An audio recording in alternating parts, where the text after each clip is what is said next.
Pension scheme पर जो 1500 परिवार पिछले कई सालों से रह रहे हैं, उनको आप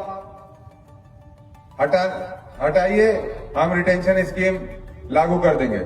मैं बोला एक भी परिवार नहीं हटेगा। पे एग्री हो गए हैं कि मैत्री बाग किसी प्राइवेट कंपनी को नहीं दिया जाएगा। अडानी अंबानी मैत्री बाग नहीं लिखा जाएगा। हमारा अस्पताल बीएसपी का था, बीएसपी का रहेगा। उस पे आधी बात मानी गई है, आधी बात नहीं मानी गई। नमस्कार, जय जोहार। फाइनली सच के जीत हो गए। जी हाँ, 5 दिन चली ये अनशन में देवेंद्र यादव जी के जीत हो चुके हैं, होकर मांग में थम लग चुके हैं।